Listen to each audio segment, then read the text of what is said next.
Cahaya keemasan itu menebas cangkang kelabang besi hitam, percikan api beterbangan, dan hanya meninggalkan bekas putih dangkal di atasnya.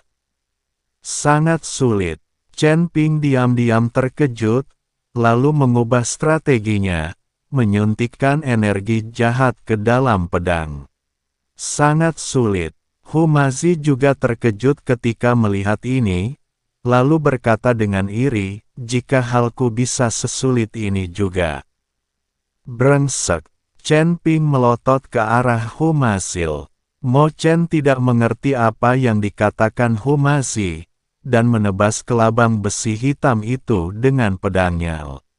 Cahaya pedang hitam pekat itu jatuh dan dengan mudah memotong cangkang kelabang besi hitam itu. Racun hijau menyembur keluar, tetapi terhalang dari luar oleh penghalang energi jahat. Perut mereka adalah titik lemah mereka. Suara Mo Chen terdengar dari atas kepalanya, lah sudah terbang ke udara dengan pedangnya. Pedang panjang itu berubah menjadi bayangan pedang di langit, dan lah secara khusus mengincar perut lunak kelabang besi hitam itu. Humazi mengeluarkan botol porselen dan menuangkan lusinan pil kuning. Pil itu meledak begitu menyentuh tanah, berubah menjadi asap kuning. Ketika kelabang besi hitam menyentuh asap, tubuhnya segera meleleh dan mengeluarkan suara mendesis tajam. Ini adalah pil pembubar mayat, yang paling ampuh melawan serangga beracun.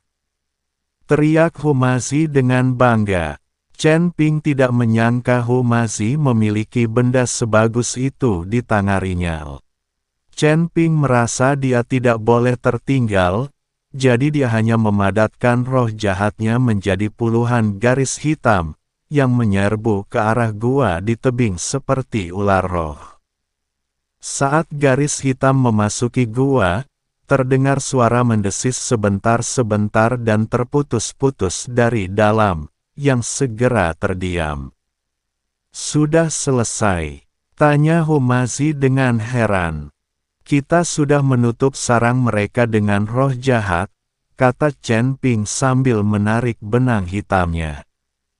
Tidak akan ada serangga beracun baru yang muncul untuk sementara waktu. Mereka bertiga mempercepat langkah saat melintasi ngaral, dan pemandangan di hadapan mereka tiba-tiba terbuka.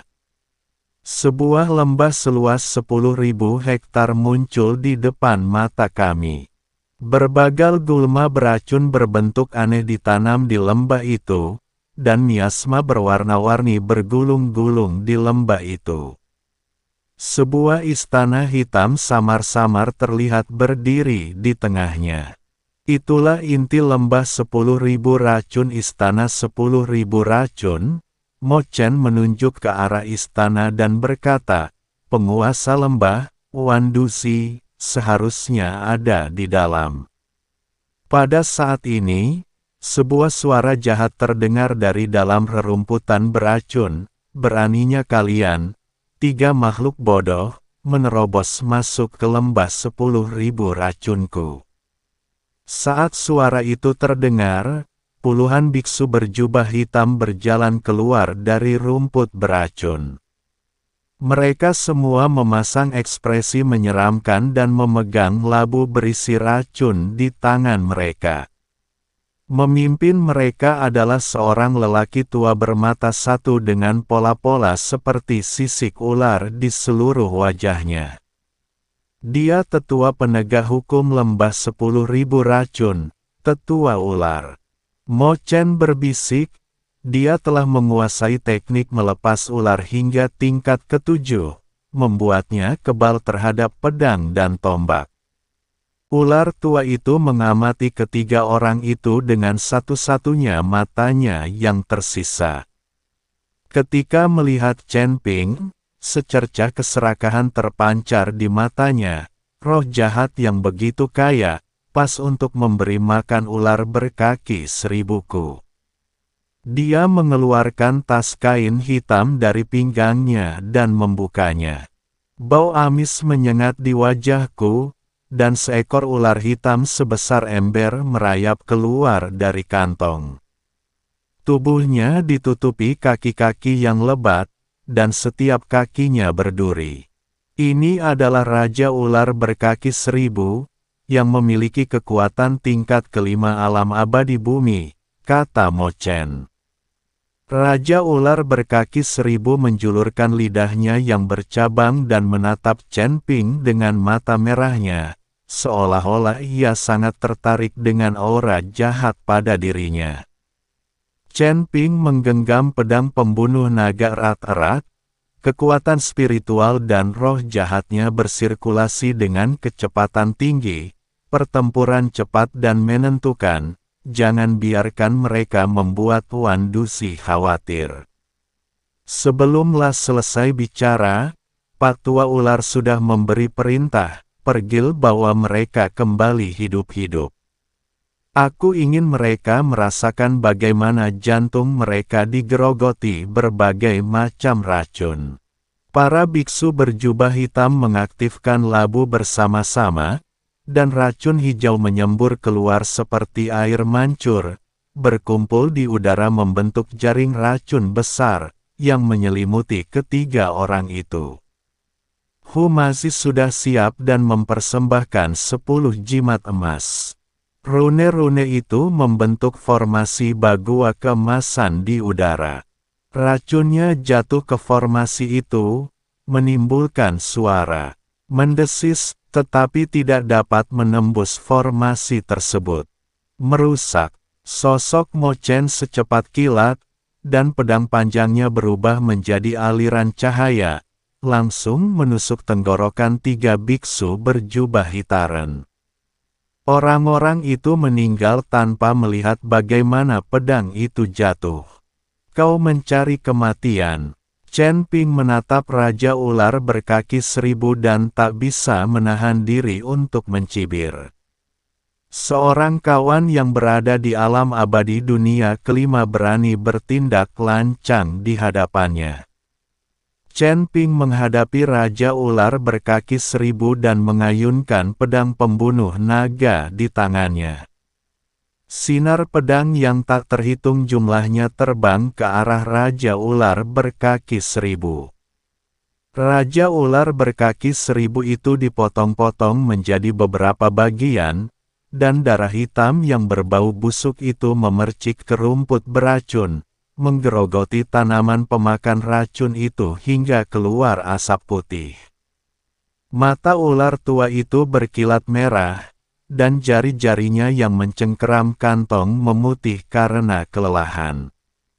Bajingan kecil, beraninya kau membunuh Raja Ularku. Ular tua itu tidak percaya bahwa Chen Ping, seorang lelaki tingkat ke-9 di alam keabadian yang tersebar, benar-benar membunuh Raja Ular berkaki 1000 yang dibesarkannya dengan penuh perhatian. Raja Ular berkaki 1000 ini berada pada level kelima alam abadi Bumil. Ular tua itu tiba-tiba menamparkan dadanya dan menyemburkan seteguk darah hijau muda, yang jatuh ke tanah.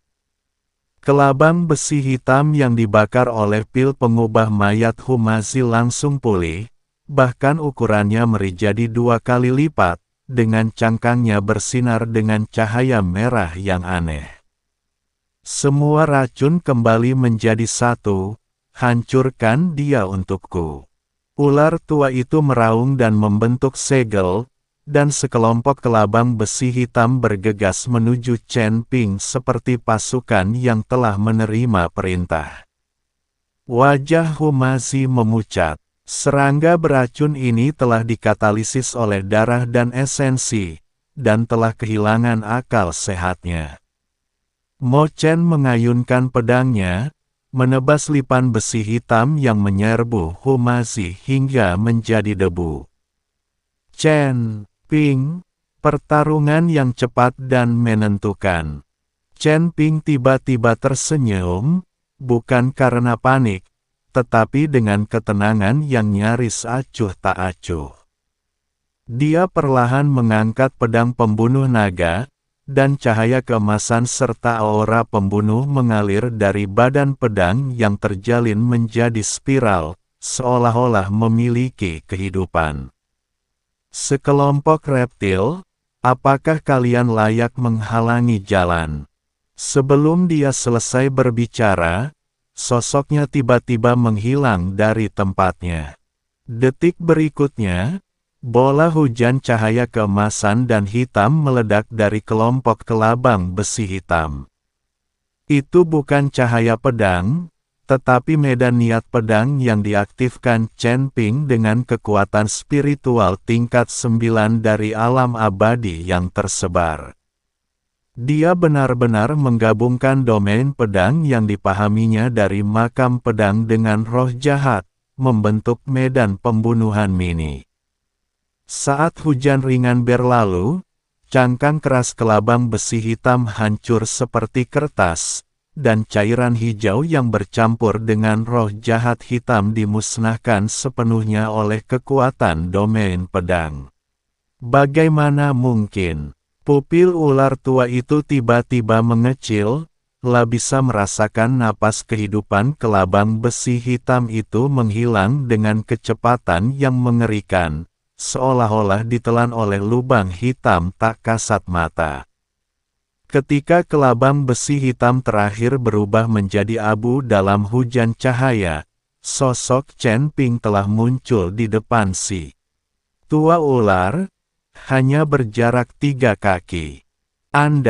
Tepat saat ular tua itu hendak mengaktifkan kemampuan racunnya, ia mendapati tubuhnya tidak bisa bergerak. Energi jahat di sekitar Chen Ping telah berubah menjadi rantai tak terlihat, mengunci meridiannya dengan erat. Kau juga hadir saat keluarga Hu dikepung dan ditindas, kan? Suara Chen Ping lembut, tapi seperti paku es yang menusuk gendang telinga si tua ular. Ekspresi ular tua berubah drastis, bagaimana kau tahu? Sudah kuduga. Pergelangan tangan Chen Ping sedikit gemetar, dan pedang pembunuh naga membentuk lengkungan dingin di bawah sinar matahari. Aku sudah memberimu kesepakatan dengan menahanmu di sini sampai sekarang. Tidak, akulah tetua penegak hukum lembah 10.000 racun. Jika kau membunuhku, Tuan Lembah tidak akan membiarkanmu pergi. Teriakan itu berhenti tiba-tiba.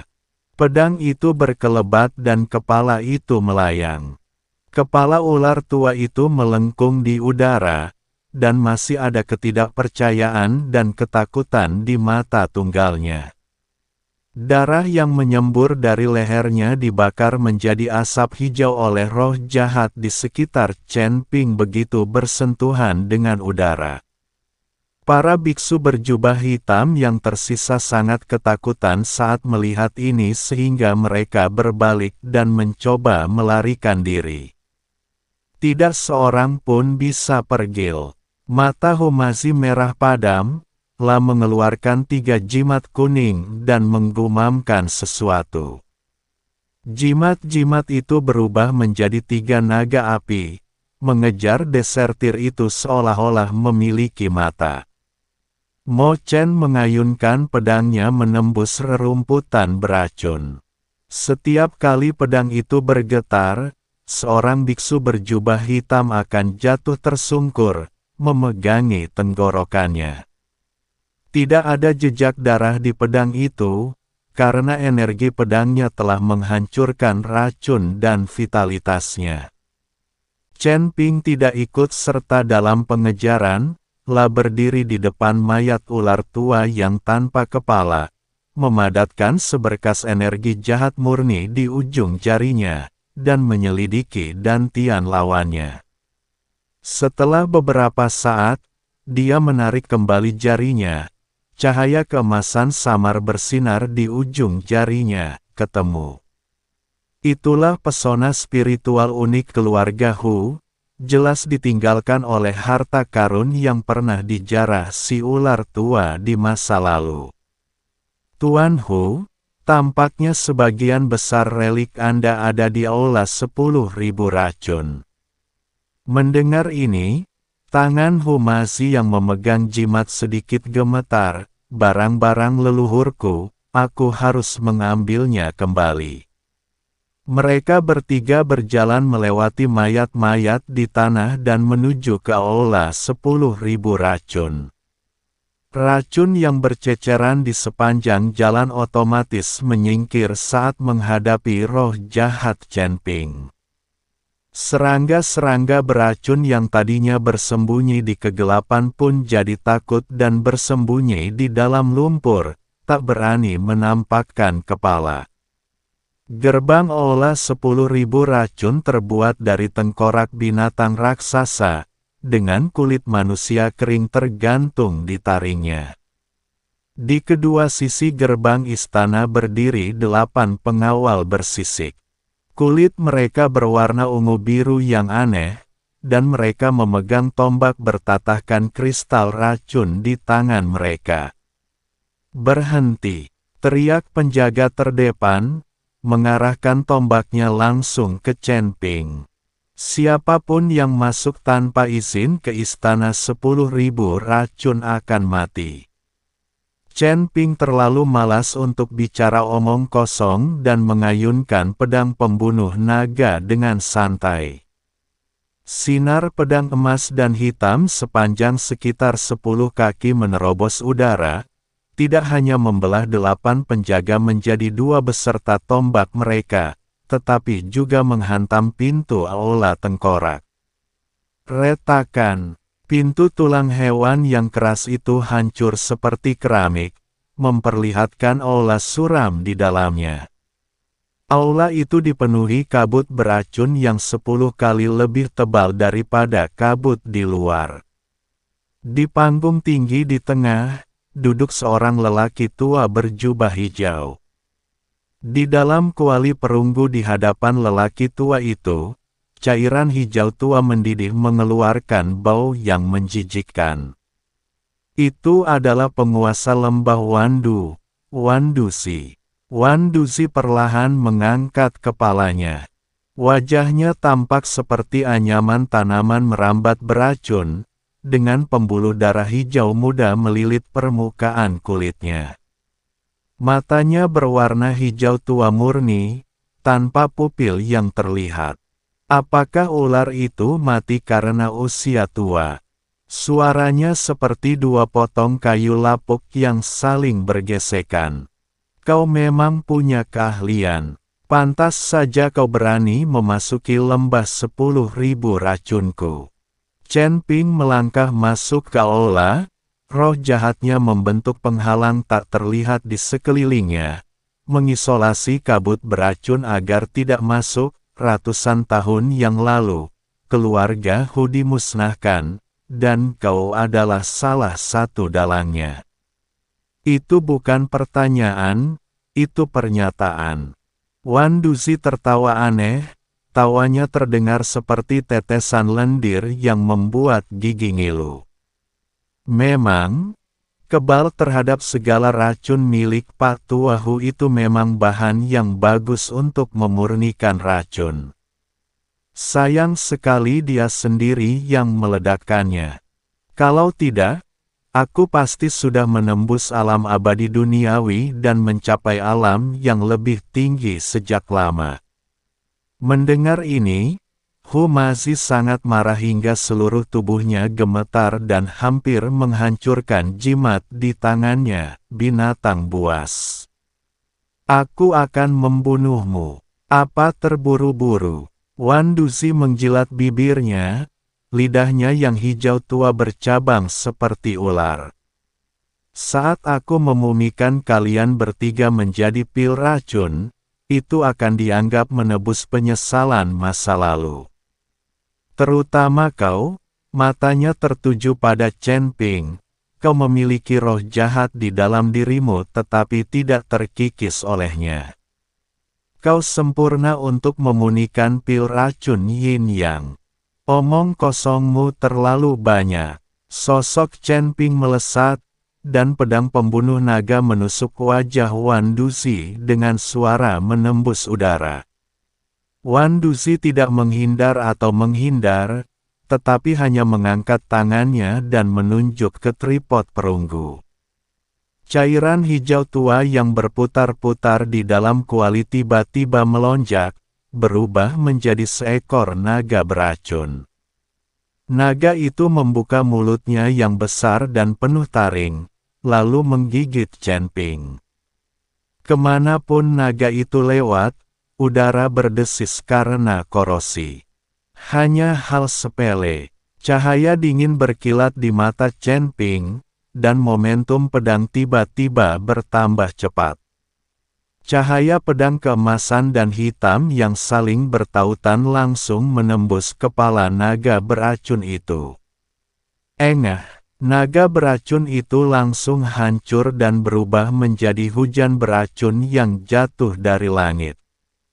Namun sebelum cairan beracun ini bisa mencapai jarak 3 kaki dari Chen Ping, cairan itu dibakar habis oleh roh jahat. Hah! Secercah kejutan terpancar di mata Wan Duzi. Roh jahatmu benar-benar bisa menahan Wan Duku. Menarik sekali.